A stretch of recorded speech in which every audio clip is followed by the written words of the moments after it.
Effect of current.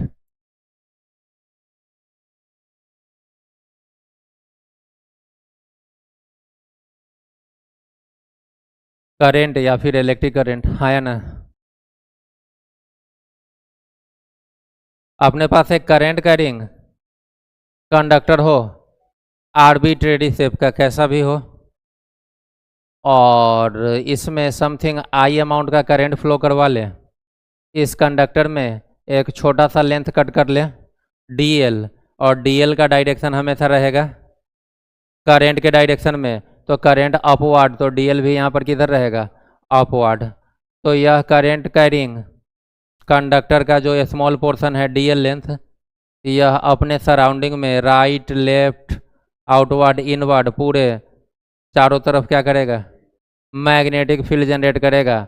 और वह magnetic field पूरा कंडक्टर का ना लेकर के अभी स्मॉल लेंथ डीएल का ले रहे हैं, तो उस मैग्नेटिक फील्ड को बी ना बोल करके डीबी बोलेंगे। क्या बोलेंगे, डीबी। और मैग्नेटिक फील्ड वेक्टर क्वांटिटी है, तो पहले उसका वेक्टर फॉर्म लिखेंगे। और यह जो फॉर्म है या जो फॉर्मूला है, वह फॉर्मूला कहलाता है बायोट-सावर्ट लॉ। क्या कहलाता है, तो हम लोग मैग्नेटिक इफेक्ट ऑफ करंट में सबसे पहला क्या लिखेंगे, Biot-Savart SAVART law. Biot-Savart law जो मैग्नेटिक फील्ड बताएगा वेक्टर डीबी, वह इक्वल होता है म्यू नॉट अपॉन 4 पाई। जैसे पॉइंट चार्ज क्यू के लिए electric field KQ by R², और K को आप क्या लिखते हो 1/4 पाई एप्सिलॉन नॉट, तो 1/4 पाई एप्सिलॉन नॉट इलेक्ट्रोस्टैटिक्स का कांस्टेंट। और यहाँ मैग्नेटिज्म में कांस्टेंट क्या आएगा, म्यू नॉट अपॉन 4 पाई। वहाँ पर भी 1/4 पाई, तो यहाँ पर भी 1/, वहाँ पर एप्सिलॉन नॉट नीचे, तो यहाँ पर म्यू नॉट ऊपर रहेगा। ठीक है क्या, I vector DL cross vector are, vector DL cross vector are. Vector r क्या है, तो डीएल से जिस डिस्टेंस पे आपको मैग्नेटिक फील्ड चाहिए, इलेक्ट्रिक फील्ड आप बोलते थे KQ बाई R², तो आर क्या था, चार्ज से उस पॉइंट का डिस्टेंस। तो यहाँ पर डीएल से उस पॉइंट का डिस्टेंस जहाँ पे मैग्नेटिक फील्ड निकालना है, उसको हम लोग आर बोलेंगे। और उसके वेक्टर फॉर्म के लिए डीएल के टेल से स्टार्ट करके और यह हेड हो गया, तो यह वेक्टर फॉर्म हो गया। तो I vector DL cross vector are divided by R³ ठीक है।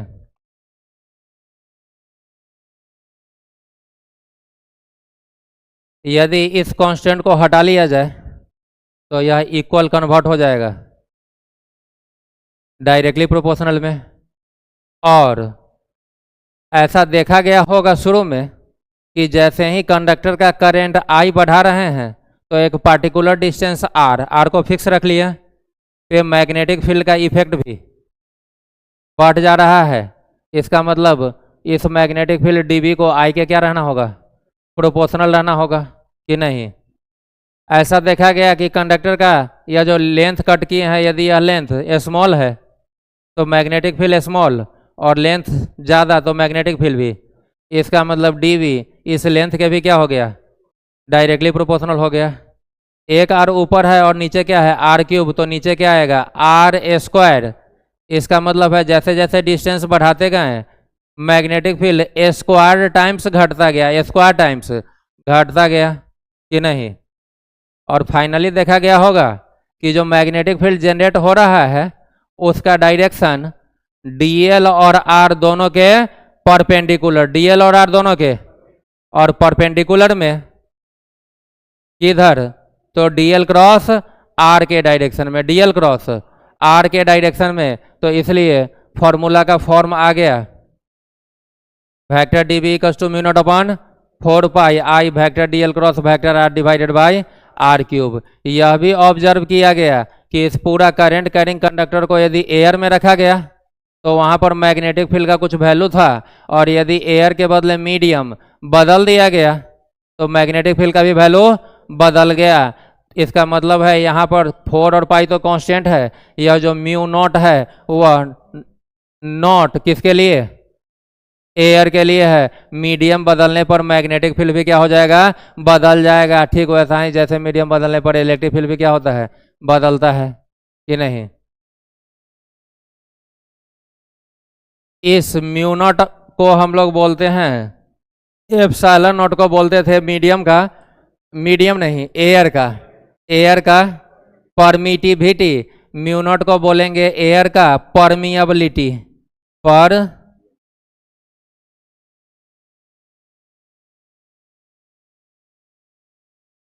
ऑफ एयर या वैक्यूम या फ्री स्पेस। और पूरा म्यू नॉट अपन 4 का पाई का वैल्यू म्यू नॉट अपन 10⁻⁻⁷, वहाँ 1/4 पाई एप्सिलॉन नॉट था, 9 × 10⁻⁹। यहाँ का कांस्टेंट मैग्नेटिज्म का म्यू नॉट अपन 4 पाई रहेगा 10⁻⁻⁷। वहाँ 1/4 पाई एप्सिलॉन नॉट का ऐसा यूनिट न्यूटन मीटर स्क्वायर पर कूलम्ब स्क्वायर। यहाँ पर म्यू नॉट या म्यू नॉट अपन 4 पाई, दोनों का यूनिट सेम होगा क्योंकि 4 और पाई का अपना कोई यूनिट रहेगा नहीं। वहाँ ऐसा नहीं होता था, वहाँ होता था कि 1/4 पाई का एप्सिलॉन नॉट का जो यूनिट है, एप्सिलॉन नॉट का यूनिट उसका उल्टा हो जाता था क्योंकि एप्सिलॉन नॉट का टर्म कहाँ है, नीचे है। यहाँ पर म्यू नॉट का यूनिट लीजिए या म्यू नॉट अपन 4 पाई, दोनों का यूनिट क्या रहेगा, सेम। इसके लिए आपको मेन इक्वेशन में आना पड़ेगा जहाँ पर म्यू नॉट का टर्म यूज हुआ है, और यूनिट लेने के लिए म्यू नॉट के टर्म को एक साइड रखना होगा, या म्यू नॉट अपन 4 पाई को एक साइड रखे, इसको हटा दे तो नीचे क्या रहेगा, r²। चलिए इसका ऐसा unit weber per metre square, अभी नहीं बोलिए वेबर पर मीटर स्क्वायर नहीं बोलिए, टेस्ला के टर्म में कर लीजिए। तो यह टेस्ला, r² बोले तो metre square, tesla metre square. और देखिएगा जरा, यह dl भी क्या है, मीटर, तो वह नीचे गया तो ऊपर मीटर स्क्वायर और नीचे तो टेस्ला मीटर, और यह करंट I नीचे गया तो ampere, Tesla metre per ampere, Tesla metre. तो म्यू नॉट अपन 4 पाई का वैल्यू 10⁻⁻⁷, और ऐसा यूनिट होगा टेस्ला मीटर पर एम्पियर की नहीं। इसी को अब यदि करना चाहें तो weber per metre square, 1 metre 1 metre cancel, तो weber per metre per ampere, weber per metre per ampere, generally यही यूज होता है। कन्वर्ट करना आप जान रहे हैं टेस्ला के बदले। यहां से आप जानते हैं कि जब भी कहीं पे कोई भी फॉर्मूला वेक्टर फॉर्म में आ जाए तो एक तो वेक्टर फॉर्म याद इसलिए रखना पड़ता है कि उससे क्या फायदा मिलता है, डायरेक्शन का। यदि डीवी का डायरेक्शन निकालना हो तो स्क्रू रूल लगाएंगे dl क्रॉस r के लिए कि नहीं, क्योंकि इस सब का अपना कोई डायरेक्शन नहीं है, तो dv हमेशा dl क्रॉस r के डायरेक्शन में होगा या नहीं होगा। तो एक तो वेक्टर फॉर्म याद रखना होगा, और कई बार डायरेक्शन ना पूछे केवल मैग्नीट्यूड, तो इसके लिए इसका मैग्नीट्यूड फॉर्म भी याद रखना होगा। मैग्नीट्यूड फॉर्म आप देखिए तो LHS में मॉड लीजिएगा तो क्या आ जाएगा, dv mu not upon 4 pi का mod, mu not upon 4 pi I, this will be dl into r into sine theta, dl into r into vector a cross vector b, a b sine theta, तो vector dl cross vector r is dl into r into sine theta, जहां theta angle होगा vector dl और vector r, vector dl और vector r दोनों का tell मिल रहा है, इस एंगल को क्या बोल लीजिए, थीटा। तो I dl into r into sine theta, और नीचे r क्यूब है, एक r कैंसिल, ऊपर केवल क्या बचेगा, dl sine theta, mu not upon 4 pi I dl sign theta divided by r²। इस फॉर्म को भी याद रखना होगा, और कई बार तो यह फॉर्मूला ही पूछ लिया जाता है वेक्टर फॉर्म में, चाहे मैग्नीट्यूड वाला। ठीक है क्या, ध्यान रखना होगा कि theta is the angle between vector dl and vector r, vector dl and. कोई समस्या क्या? इतना कुछ नोट करने के बाद आपको क्या करना होगा, तो जैसे इलेक्ट्रोस्टैट में आपने एप्सिलॉन नॉट का डायमेंशनल फार्मूला निकाला था, यहाँ पर म्यू नॉट का, और जो dimensional formula mu naught upon 4 pi का भी वही आएगा कि बदल जाएगा, वही आएगा, क्योंकि 4 और पाई तो कांस्टेंट है, उसका कोई अपना डायमेंशन यूनिट ही नहीं है तो डायमेंशन नहीं होगा। तो नेक्स्ट आपके लिए क्वेश्चन रहेगा, फाइंड द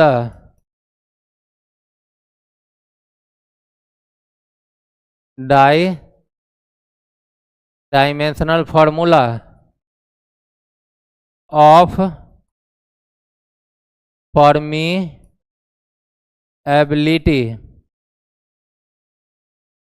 ऑफ एयर, या केवल परमीएबिलिटी। बिल्कुल ऑफ एयर की जरूरत नहीं है, क्योंकि यूनिट वाइज जो परमीएबिलिटी, वैल्यू वाइज अलग अलग एयर का, लेकिन है तो दोनों परमीएबिलिटी ही। तो एयर का परमीएबिलिटी का यूनिट और मीडियम के परमीएबिलिटी का यूनिट सेम, और यूनिट सेम तो डायमेंशन भी सेम, इसलिए ऑफ एयर यहाँ पे हम नहीं किए हैं। इसको नोट कीजिए और आगे वाला क्वेश्चन नोट करके निपटाइए, तब तक हम पहुँच रहे हैं। देखिए डायमेंशनल फार्मूला किसका निकालना है, म्यू का, या एयर ले लेते म्यू नॉट का। तो डायमेंशन निकालने के लिए पहले क्या लिख लेते हैं, SI unit Tesla metre per ampere. Metre length के लिए तो डायमेंशन एल पता ही है, और एम्पियर के लिए तो या तो रेडीमेड ए चाहे आई होता है। फंस रहा है मामला कहाँ पे, टेस्ला में कि नहीं, कि टेस्ला में करंट इन्वॉल्व है, मास इन्वॉल्व है, या लेंथ इन्वॉल्व है, टाइम इन्वॉल्व है, क्या है। इसके लिए आप के पास दो फार्मूला, मूविंग चार्ज पे magnetic force F equals to Q भी साइन थीटा। साइन थीटा का तो यूनिट नहीं है तो हटाते हैं, दोनों से हम बना देते हैं, तो क्यों घबरा रहे हो एक से नहीं, हम दोनों करके दिखा देते हैं। यहाँ से यदि आप बी निकालिएगा तो बी हो जाएगा न्यूटन पर, चार्ज क्या हो जाएगा कूलम, और वेलोसिटी हो जाएगा मीटर पर सेकेंड हो जाएगा। एक्सपेंड कीजिए, न्यूटन होता है केजी मीटर पर सेकेंड स्क्वायर, केजी मीटर पर सेकेंड स्क्वायर। कूलम को अभी कूलम भी छोड़ देते हैं, और मीटर पर सेकेंड, मीटर मीटर कैंसिल, यह हो गया केजी पर कूलम। अब पर सेकेंड ऊपर गया तो सेकेंड, सेकेंड का पावर -2 इंटू सेकेंड क्या हो जाएगा, सेकेंड का पावर -1। इसका मतलब बी मतलब टेस्ला जो है वह किसको बोलते हैं, केजी पर कूलम पर सेकेंड, केजी पर कूलम। चाहे तो सेकेंड को कूलम के साथ नीचे भी लिख सकते हैं। दूसरा आपका कहना है कि सर ILV से नहीं आया, ILV sign theta, sine theta फिर से कोई यूनिट नहीं है, बी निकालना है तो बी क्या हो जाएगा, एफ के बदले न्यूटन, आई के बदले एम्पियर, और लेंथ के बदले मीटर। आपको यह अलग यदि दिख रहा था तो न्यूटन को एक्सपेंड कीजिए, केजी मीटर पर सेकेंड स्क्वायर, एम्पियर और मीटर, मीटर मीटर कैंसिल, क्या आया केजी पर सेकेंड स्क्वायर पर एम्पियर। सेम है कि अलग अलग, बिल्कुल सेम है। यदि आपको दिक्कत हो रहा है तो केजी बाई कूलम लिखते हो, IT कूलम लिखते हो, IT coulomb charge, Q equals to IT, क्योंकि I होता है Q बाई T, तो I के बदले एम्पियर और T के बदले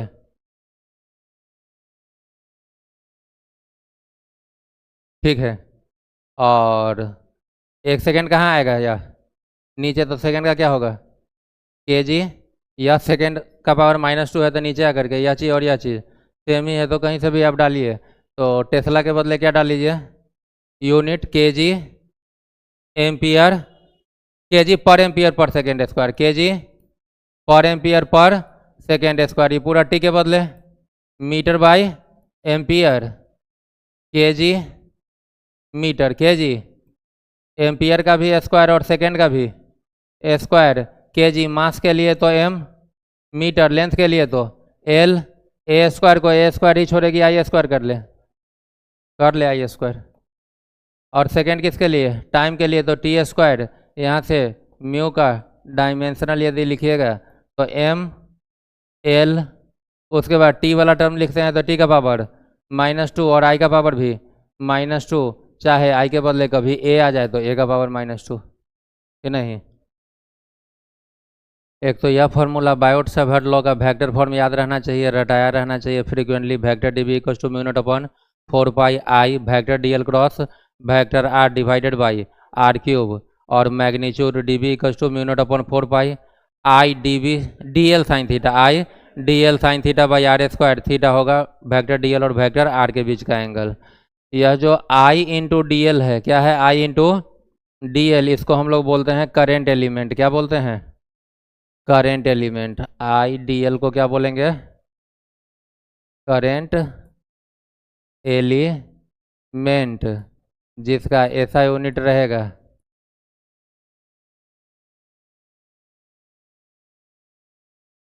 एम्पियर मीटर। आई के लिए यूनिट एम्पियर और डीएल एक लेंथ है, छोटा लेंथ या बड़ा लेंथ तो मीटर, तो ऐसा यूनिट रहेगा एम्पियर मीटर। इसका मतलब बायोट सावर्ट लॉ से जो मैग्नेटिक फील्ड हम निकालते हैं वह किसके लिए? पूरा कंडक्टर के लिए नहीं, करेंट एलिमेंट कंडक्टर का एक छोटा सा टुकड़ा डीएल में आई से मल्टीप्लाई कर लीजिए तो वह करेंट एलिमेंट के कारण मैग्नेटिक फील्ड मिलता है या नहीं मिलता है।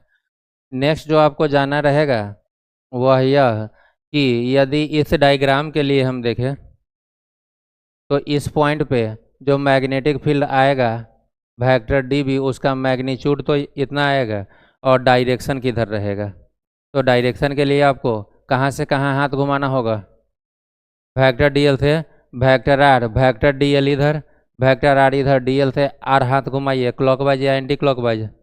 क्लॉकवाइज में स्क्रू बंद होगा तो कहाँ जाएगा? अंदर। तो यह क्रॉस नेचर का मैग्नेटिक फील्ड आएगा। किस नेचर का? और यही आर इधर ना होकर के आर इधर रहता तो इधर किस नेचर का आता? डॉट नेचर का, क्योंकि डीएल तो अपना डायरेक्शन चेंज नहीं किया, लेकिन आर पहले राइट था अब किधर हो गया? लेफ्ट। तो मैग्नेटिक फील्ड अपना डायरेक्शन क्या कर लेगा? चेंज कर लेगा। क्रॉस प्रोडक्ट में दो में से कोई एक, यदि एक भी नहीं, एक चेंज हो तब डायरेक्शन चेंज हो जाएगा। एक अपोजिट हो तो डायरेक्शन अपोजिट, और दोनों अपोजिट हो जाए तो डायरेक्शन पे कोई फर्क नहीं पड़ेगा, क्योंकि दोनों अपोजिट होने के कारण दोनों के आगे माइनस और माइनस माइनस फिर प्लस होगा। होगा या नहीं होगा? तो यहाँ से एक रेडीमेड बात यह निकल करके आया, और उस बात से फायदा क्या होगा कि आपको बार बार अब हाथ घुमाने की जरूरत नहीं होगी। करंट आपका किस डायरेक्शन में था? अभी ऊपर जा रहा था, तो कभी भी आप करंट के डायरेक्शन में चलिए, करंट के डायरेक्शन में। और डीबी आप अभी फिगर में किधर निकाले थे? करंट के लेफ्ट में कि राइट में? राइट में। तो आप हमेशा याद रखिए कि करंट के डायरेक्शन में चलेंगे, लेफ्ट में डॉट फील्ड मिलेगा। लेफ्ट में कैसा फील्ड मिलेगा? Dot field. और राइट में क्रॉस फील्ड मिलेगा। हाथ घुमाने से आप बच जाइएगा। ठीक है क्या?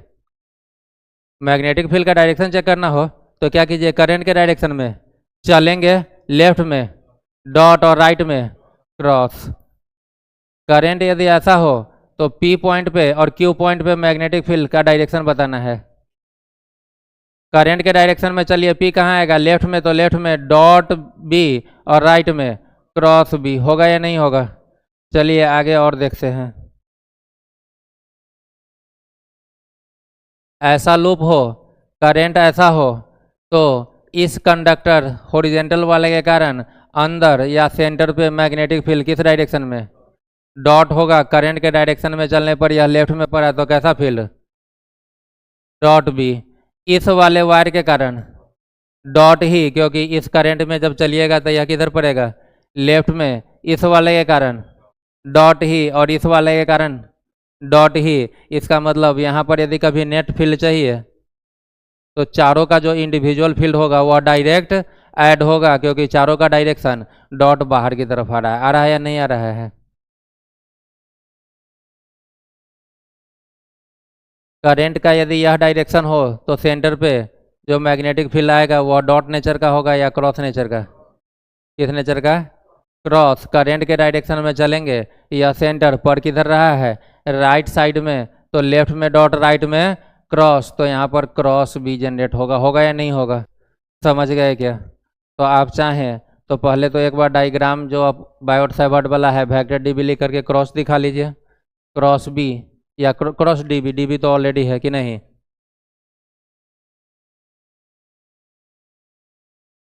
चलिए, तो अब सबसे पहला काम अपना क्या रहेगा कि यह जो बायोट सावर्ट लॉ से मैग्नेटिक फील्ड का मैग्नीट्यूड आ रहा है या जो डायरेक्शन आ रहा है, उस बायोट सावर्ट लॉ का यूज करके हम लोग एक फाइनाइट लेंथ का करंट करेंगे स्टेट कंडक्टर।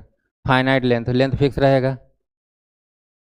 जैसे एक वायर से ट्रायंगल बनाया तो ट्रायंगल का साइड फिक्स रहेगा या नहीं रहेगा? उसको लॉन्ग वायर बोलेंगे या नहीं बोलेंगे? नहीं बोलेंगे, फिक्स्ड लेंथ का है। स्क्वायर बनाया, रेक्टेंगल बनाया कि नहीं? तो फिक्स लेंथ का स्ट्रेट वायर होना चाहिए। वायर कैसा होना चाहिए?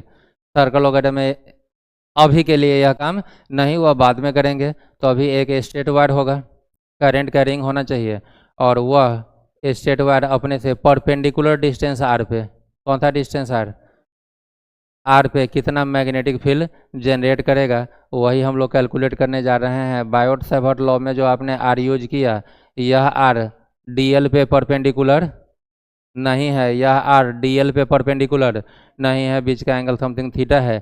लेकिन इसका यूज करके अभी जो हम लोग कैलकुलेशन स्टार्ट करेंगे, उसमें आर जो डिस्टेंस लीजिएगा वह स्ट्रेट कंडक्टर के परपेंडिकुलर लेंगे। तो अपना हेडिंग है कैलकुलेशन ऑफ, किसी का calculation, magnetic field B, magnetic field B, पूरा वायर का मैग्नेटिक फील्ड लेना है, ठीक। B due to current carrying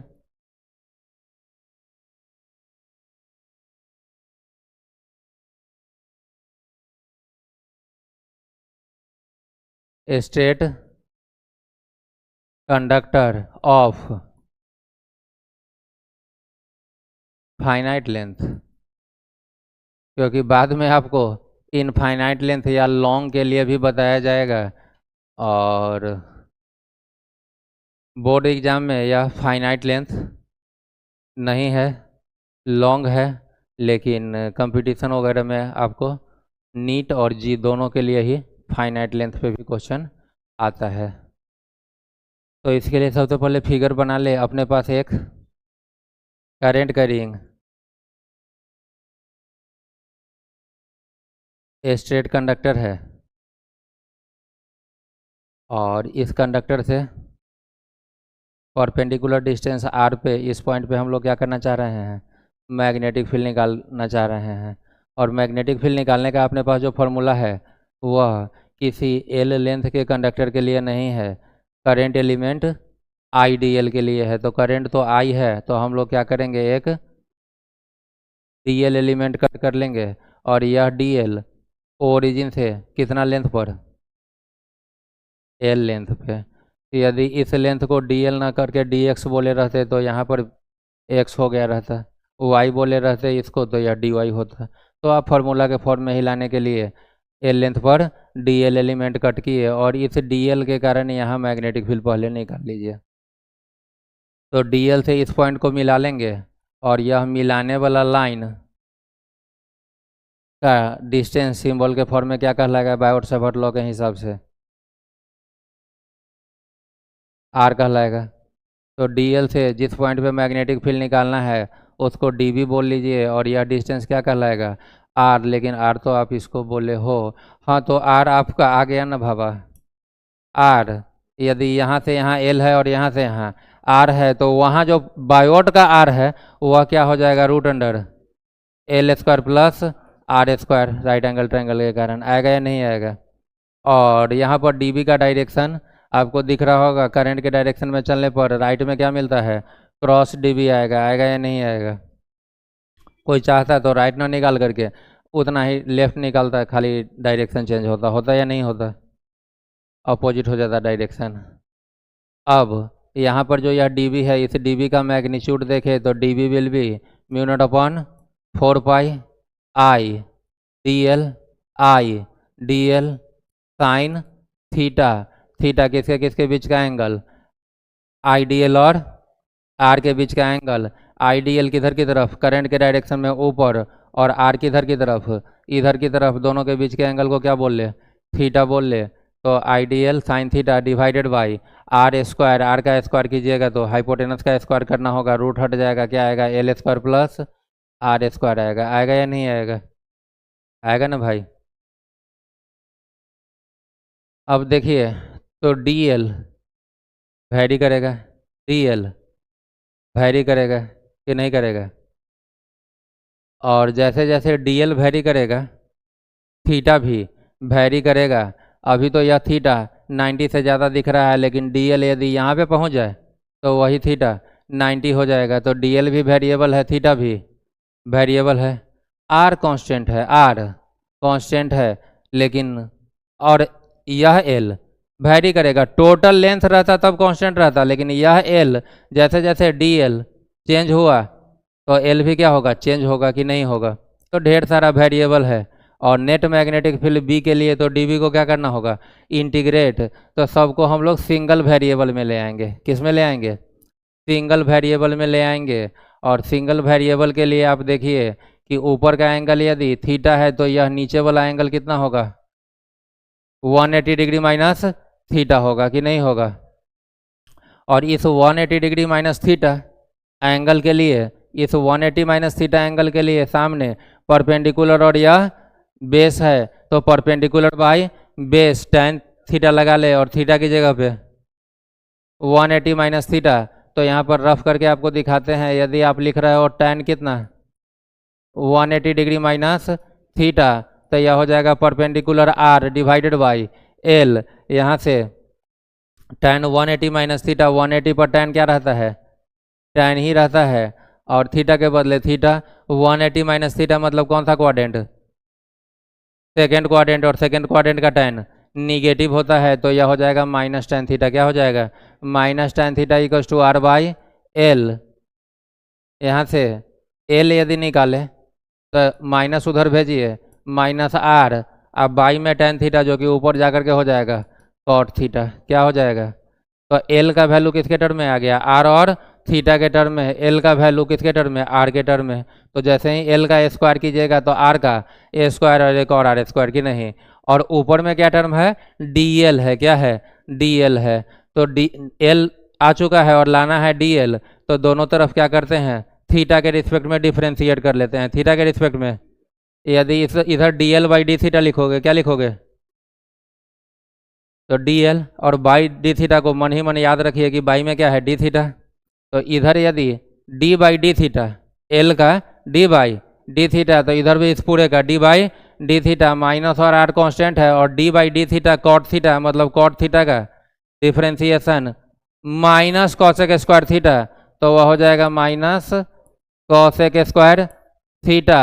और dl के बाई का जो d थीटा था उसको इधर भेज लीजिए, तो यहाँ से आपका dl का वैल्यू क्या आ गया, तो minus minus plus r cosec square theta और डी थीटा। एल का वैल्यू और डीएल का वैल्यू, दोनों का वैल्यू उठा करके इसमें डाल ले, तो यहाँ से आपका डीबी आ जाएगा mu not upon 4 pi I के बदले आई, डीएल के बदले R cosec square theta. D theta अभी नहीं लिखते हैं, पहले क्या लिख लेते हैं, साइन थीटा। और डी थीटा वाले टर्म को कहाँ भेज ले, सबसे लास्ट में, डिवाइडेड बाई एल स्क्वायर का मतलब r square cot square theta, और प्लस आर स्क्वायर कॉमन क्या हो जाएगा, r square 1 plus cot square theta, एक r cancel, mu not upon 4 pi I cosec theta into sine theta 1 हो जाएगा, तो एक कॉसेक थीटा बचेगा, साथ में डी थीटा। और फॉर्मूला होता है cosec square theta minus cot square theta equals to 1, cosec square theta minus cot square theta equals to 1, minus cot उधर जाके प्लस हुआ, तो 1 प्लस कॉट स्क्वायर थीटा कहलाता है कॉसेक स्क्वायर थीटा। तो यह आ जाएगा cosec square theta 1 plus cot square theta, कि नहीं आएगा, एक कॉसेक थीटा से एक कॉसेक थीटा कैंसिल, यह कॉसेक ऊपर गया तो साइन थीटा, तो यह आ गया mu not upon 4 pi I sine theta D theta, mu not upon 4 pi आपका कांस्टेंट क्वांटिटी, आई कंडक्टर का जो भी करंट रहेगा फिक्स रहेगा, साइन थीटा वैरी किया तो डी के साथ भी केवल थीटा है। अभी इंटीग्रेट करना क्या होगा, आसान हो जाएगा कि नहीं हो जाएगा। अब इंटीग्रेट करेंगे तो वेरिएशन किसका लेना होगा, थीटा का। और पूरा बी निकालने के लिए इस थीटा को वैरी करवाएंगे लोअर इंड से अपर इंड तक, लोअर इंड से। तो यदि यह उठ करके डीएल यहाँ पे पहुँच जाए तो अब डीएल से यहाँ तक मिलाना होगा आर के लिए, और यदि मिला ले तो डीएल अपवर्ड और आर उस डायरेक्शन में, दोनों के बीच का एंगल जो यहाँ थीटा था वह यहाँ थीटा नहीं होगा, उसको समथिंग थीटा 1 बोल ले। क्या बोल ले। और यदि अपर इंड पे देखिए तो अपर इंड से भी इसको क्या कर लीजिए, मिला लें। तो यह किसका डायरेक्शन, वेक्टर आर का, और वेक्टर डीएल किधर, ऐसा नहीं, उससे और ऊपर, क्योंकि यहां पर छोड़ करके इस एंगल को डालते हैं तो एक डीएल का यहां पर हेड रहेगा, जबकि आर का यहां पे टेल हो जाएगा, जबकि वेक्टर के बीच एंगल लेने के लिए हेड हेड मिलना चाहिए या फिर टेल टेल। तो आइडियल का डायरेक्शन देखने के लिए आपको थोड़ा ऊपर जाना पड़ेगा। तो यह आइडियल का डायरेक्शन और यह आर दोनों के बीच का यह वाला एंगल θ2 बोल लिया गया। इसका मतलब यह जो थीटा आया है इसका वेरिएशन कहाँ से कहाँ, θ1 से θ2 तक। और यहाँ ध्यान रखना होगा कि जो θ1 जो है वह करेंट का लोअर इंड, करेंट जिधर जा रहा है उसका लोअर इंड, और जिस पॉइंट पे मैग्नेटिक फील्ड निकालना है दोनों के बीच का इंटीरियर एंगल, दोनों के बीच का। जबकि θ2 जो है वह करेंट का अपर इंड, करेंट कैरिंग कंडक्टर का और आर को मिलाने वाला लाइन के बीच का एक्सटीरियर एंगल। इंटीरियर θ2 नहीं है, θ2 कौन है, एक्सटीरियर एंगल θ2, है ना।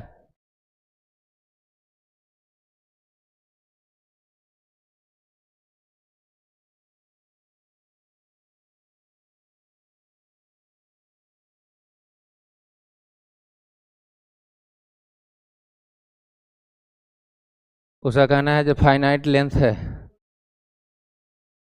नहीं फाइनाइट लेंथ है तो यहाँ से यहाँ तक का लेंथ क्यों नहीं दिखाएं। तो जब आप यहाँ का और यहाँ का क्या दिखा दे रहे हो, यह एंगल मतलब इंटीरियर नहीं मिला क्या 180 माइनस θ2। तो किसी भी ट्रायंगल का यदि एंगल पता है, दो एंगल, तो तीसरा एंगल ही पता है, तो उसका साइड फिक्स नहीं हो जाएगा क्या। तो साइड अब दिखाने की ज़रूरत है क्या, साइड के बदले आप क्या फिक्स कर लिए, एंगल फिक्स कर लिए। तो एंगल यह बताने के लिए काफ़ी नहीं है क्या कि लेंथ कैसा है, फाइनाइट है।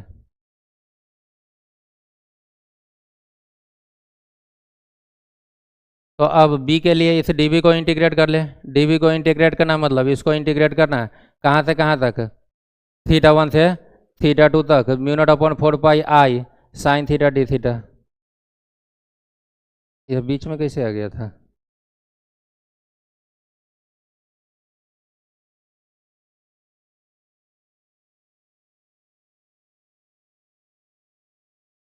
यहाँ से b के लिए क्या कीजिएगा, dv को इंटीग्रेट, इंटीग्रेशन dv के बदले μ0/4πi sign theta D theta, constant है आपका μ0/4π और i, तो इंटीग्रेशन केवल साइन थीटा डी थीटा, θ1 से θ2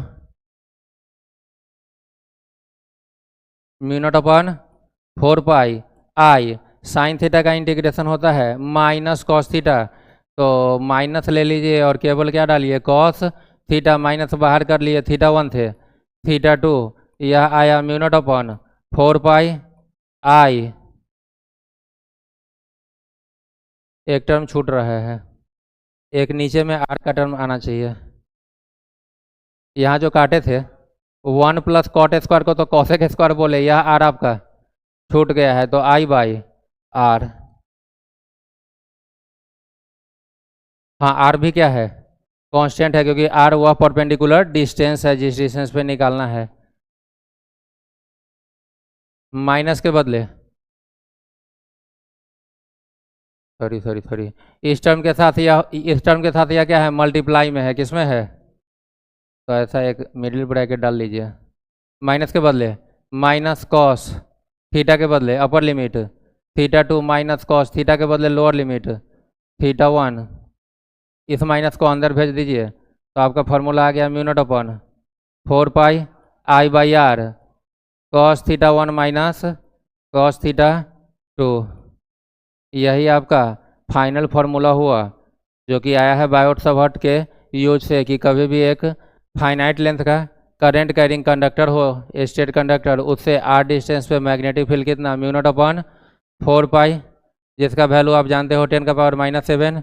I कंडक्टर का करंट दिया रहेगा, परपेंडिकुलर डिस्टेंस 2 मीटर 4 मीटर कुछ भी दिया रहेगा, r cos θ1 किसको बोलेंगे,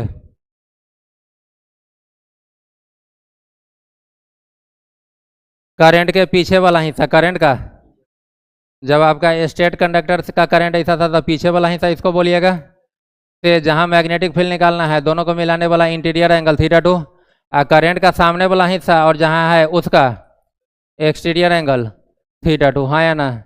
यही चीज़ कंडक्टर का करंट ऐसा हो जाए और मैग्नेटिक फील्ड यहाँ निकालना हो तो करंट का पीछे वाला हिस्सा मतलब यहाँ से इसको मिलाइएगा, यह एंगल θ1, और सामने वाला से यदि मिला लीजिए तो यहाँ वाला एक्सटीरियर एंगल θ2 होगा या नहीं होगा। θ1 इंटीरियर और θ2 एक्सटीरियर, वह डायग्राम से क्लियर है। करंट यदि आपका कभी डाउनवर्ड फ्लो हो, मैग्नेटिक फील्ड यहाँ निकालना हो, करंट के पीछे वाले हिसाब पे पहले जाइए और वहाँ से इसको मिला लीजिए जहाँ मैग्नेटिक फील्ड निकालना है। मिलाने वाला लाइन जो कि आर कहलाता है और या डीएल वाला लाइन के बीच का इंटीरियर एंगल, और जब इसको मिलाइएगा तो अब यहाँ पर इंटीरियर नहीं, करंट के सामने वाला हिस्सा के लिए कौन सा एंगल, एक्सटीरियर एंगल कितना θ2। और कभी यदि आपको इंटीरियर पता है तो इस इंटीरियर को क्या करोगे 180 में से माइनस कर लोगे तो θ2 आ जाएगा। आएगा या नहीं आएगा, समझ में आई बात क्या, आगे समझेंगे। अपना फार्मूला आ रहा है B = μ0/4πI/r cos θ1 माइनस, इसको याद भी इसी फॉर्म में करेंगे फाइनाइट के कारण, μ0/4πI/r cos θ1 माइनस। μ0/4π में कोई झंझट नहीं, आई में झंझट नहीं, आर में कोई झंझट नहीं, जो भी दिक्कत होगा वह θ1 और θ2 अगले 2-3 एग्जाम्पल से आपको समझा दिया गया। पहले करंट के कहाँ जाइए, बैक साइड में, पीछे साइड में, और वहाँ से जिस पॉइंट पे निकालना है उसको मिला लीजिए।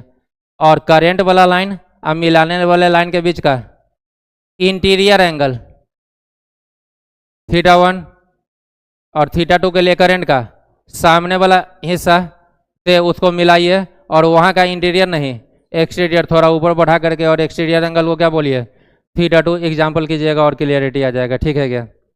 नेक्स्ट बात जो अपने को जानना है कि कई सारे बुक में यह फॉर्मूला आपको दिखेगा B = μ0/4πI/r sin θ1 plus sin θ2, sin θ1 plus sin θ2। तो यह कहाँ से आया नहीं आया जरा इसको भी समझ लीजिए। तो आप अपने हिसाब से पहले काम कीजिए। यह आपका I था और यह एंगल क्या था θ1, और यह वाला एंगल θ2, और यहाँ से परपेंडिकुलर डिस्टेंस इसको r बोले हो, ऐसा ही बोले हो ना। तो फॉर्मूला क्या आया μ0/4πI/r cos θ1 माइनस, मतलब हम लोग यदि cos वाला यूज करें तो θ1 यह एंगल डालेंगे और θ2 यह एंगल। लेकिन दूसरा फॉर्मूला जो आपको बताया गया वह किस फॉर्म का रहता है, μ0/4πI/r sin θ1 और फिर माइनस नहीं प्लस sin θ2। वह कहाँ से आया तो देखिए जरा, आपका फॉर्म है उसको भी लिख लीजिए, μ0/4πI/r cos θ1 माइनस cos θ2। ठीक है। वह क्या किया कि ऐसा करंट कैरिंग कंडक्टर लिया, यह परपेंडिकुलर डिस्टेंस r, वह इस एंगल को बोला θ1 और इस एंगल को बोला θ2, इस एंगल को बोला θ1 और यहाँ वाला एंगल को बोला θ2। ठीक है क्या। तो यदि ऐसा एंगल आप θ1 θ2 चूज कर रहे हो तो आप लेफ्ट वाला पे जाइएगा कि राइट वाले फार्मूला पे, लेफ्ट वाला पे। और यदि यह θ1 और θ2 ले रहे हो तब राइट वाले पे जाना होगा कि नहीं जाना होगा। और यदि हम यही चीज़ यहाँ का एंगल डालें और यहाँ का, तब फिर कौन सा फार्मूला, लेफ्ट वाला कि राइट वाला, राइट वाला, क्योंकि यहाँ और यहाँ और यहाँ से तो राइट वाला आ रहा है कि नहीं आ रहा है। तो चलिए अब लेना शुरू कीजिए। θ1 यह है और यह तो परपेंडिकुलर है तो 90, तो यह एंगल θ1 आपका कितना आ जाएगा 90 डिग्री माइनस θ1। इसी तरीके से यह एंगल 90 माइनस θ2, बाहर वाला निकालना होता है, θ2 क्या होता है बाहर, तो 180 में से इस एंगल को क्या करेंगे माइनस, तो 180 में से माइनस करोगे किसको 90 माइनस θ2 को, यह वाला है 90 माइनस θ2 क्या है, तो बाहर वाला कितना 180 माइनस 90 माइनस θ2, क्योंकि यह पूरा एंगल ऊपर से नीचे यहाँ से यहाँ कितना 180 और यहाँ से यहाँ 90 माइनस θ2, तो यह 180 माइनस 90 माइनस θ2 करना स्टार्ट कीजिए। 180 माइनस 90 प्लस θ2, यह आ जाएगा कितना 90 प्लस थीटा टू। इसका मतलब है कि अब आपका थीटा वन कितना और थीटा टू कितना 90 प्लस थीटा टू पुट कीजिए। तो अब यदि यहाँ और यहाँ का एंगल ले रहे हो तो फॉर्मूला लेफ्ट वाला कि राइट वाला? राइट वाला। I mu not upon 4 pi I by R cos theta one के बदले 90 माइनस थीटा वन और माइनस कॉस थीटा टू के बदले 90 plus theta two mu not upon 4 pi I by R. पहला एंगल जब भी 90 दिखे तो कॉस बन जाता है साइन, और सीधा एंगल कौन सा? Theta one. अब जरा पॉजिटिव नेगेटिव चेक कर लीजिए तो 90 माइनस समथिंग फर्स्ट क्वाड्रेंट में सब पॉजिटिव, तो यह कॉस वाला भी क्या होगा? पॉजिटिव। तो cos 90 minus theta is sine theta कि नहीं? माइनस के बदले माइनस कॉस 90 प्लस थीटा, 90 के कारण कॉस क्या बन जाएगा? साइन बन जाएगा। और एंगल कौन सा? Theta two. साइन चेक कीजिए 90 प्लस कौन सा क्वाड्रेंट? सेकेंड, और सेकेंड का कॉस निगेटिव होता है तो इसके आगे क्या लगेगा? माइनस, और पहले से एक माइनस क्या हो गया? प्लस। यह चीज ही ना वहाँ पर लिखा हुआ है कि नहीं? तो समझे या नहीं समझे? तो यह फार्मूला और वह फार्मूला दोनों सेम की अलग अलग? सेम ही है, लेकिन हाँ दोनों का जब यूज करेंगे तो दोनों का एंगल अलग अलग जगह का। हम लोग इसी को लेकर के चले हैं, तो हम लोग हमेशा करंट के पीछे वाला को थीटा वन बोलेंगे या सामने वाला का एक्सटीरियर को थीटा टू मान करके काम किया करेंगे। यदि कोई यहाँ और यहाँ का ले ले तो वो अपना साइन करेगा और दोनों प्लस करेगा। क्लियर हो गया होगा?